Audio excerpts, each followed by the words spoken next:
l'impression, c'est que c'est à la fois, ça se joue sur deux choses. D'abord, un lieu confortable, simple, gai, dans la vie, inscrit dans la vie. Et ça, c'est ce qu'on a essayé de faire par toutes ces petites choses différentes, ne serait-ce qu'aussi le restaurant, le café du musée, la boutique, que ce soit des lieux où on trouve des choses à la fois semblables à beaucoup d'autres et en même temps légèrement différentes. Et puis, en effet, le deuxième pôle, c'est y voir des choses assez exceptionnelles.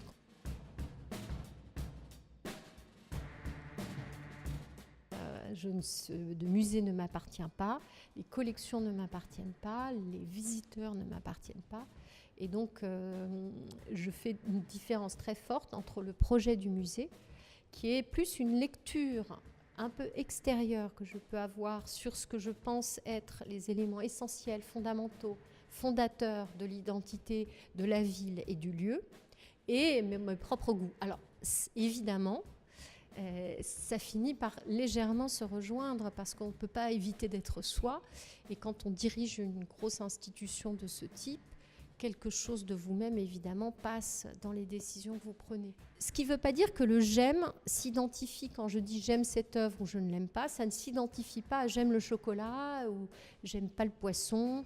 C'est un amour d'un autre ordre. Et ça, je pense qu'il faut s'en souvenir. C'est pas simplement une question de goût comme des habits ou des couleurs, c'est vraiment un rapport d'un autre ordre et dans lequel on essaye toujours d'entraîner l'autre. On n'est jamais tout seul dans l'appréciation qu'on porte sur une œuvre d'art. Elle vise à quand même toucher plus qu'une personne. Et du coup, c'est ce qui la sépare finalement de l'amusement ou du plaisir. C'est un plaisir, mais je dirais plutôt c'est une joie plutôt qu'un plaisir. Les paysagistes disent toujours, quand vous arrivez sur un paysage, vous verrez ce qui ne va pas. Et si vous y restez trop longtemps, vous ne verrez plus rien. Et ça, d'une certaine manière, c'est une bonne règle pour toute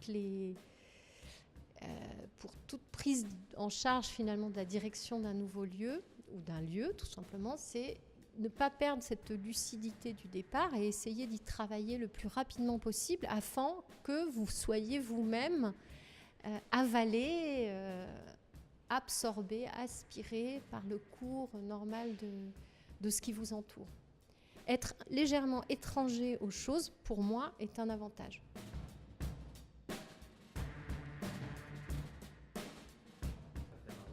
Alors en fait, ça fait très longtemps que les artistes ont fait la démonstration que le beau n'est pas dans l'objet, le beau n'est pas non plus dans mon œil, il est entre les deux. Et que par conséquent, on peut faire du beau avec du laid, ça a été démontré depuis très longtemps.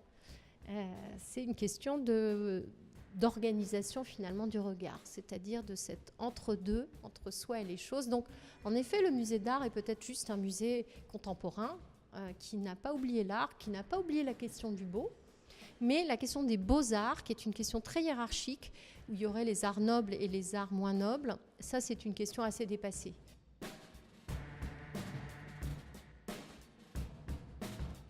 Oui, il y avait une idéologie de l'art contemporain qui était très violente, particulièrement en France, dans les années 80 et 90. Et elle s'est complètement, elle a implosé du fait que la jeune génération est née dans l'art contemporain. Finalement, l'art contemporain est né dans les années 60, on peut dire, les années 1960. Les adultes, la plupart des adultes sont maintenant nés après cette date. Et par conséquent, ils sont nés dans un monde où l'art contemporain faisait déjà partie du paysage, ce n'était pas étrange.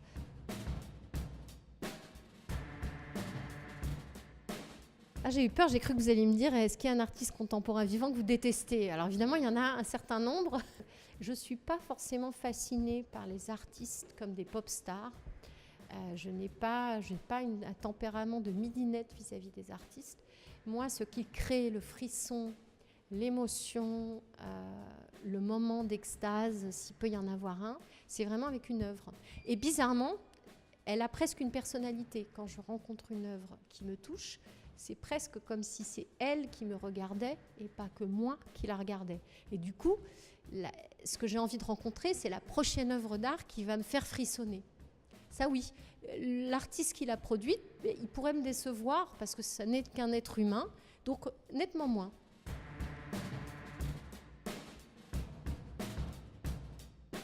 je rentre dans une salle, j'attends qu'une œuvre me fasse signe. Il arrive qu'aucune œuvre ne me fasse signe. Il arrive qu'il n'y en ait qu'une. Et après, je décide du temps de la relation. Et ce qui est merveilleux, c'est qu'il n'y a jamais de lassitude.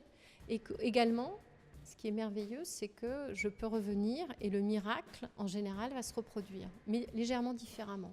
Ce qui fait que quand je retourne dans un musée, même très loin, je cherche les amis que je m'y suis fait, les œuvres, et je les retrouve et ils sont toujours là. Et ça, c'est une petite pépite supplémentaire, retrouver des vieux amis. Tant qu'il n'y a pas de spectateur avec son corps, ses yeux et ses sens pour ressentir l'œuvre, elle n'existe pas. Et par conséquent, ça devient un art du temps, puisque de ce fait, l'œuvre change en fonction de mon humeur, de mon état d'esprit, de ma mélancolie, de ma joie, etc. Comme un bon verre de vin, qui par moment, voilà, un bon verre de vin peut presque se rapprocher d'une œuvre d'art.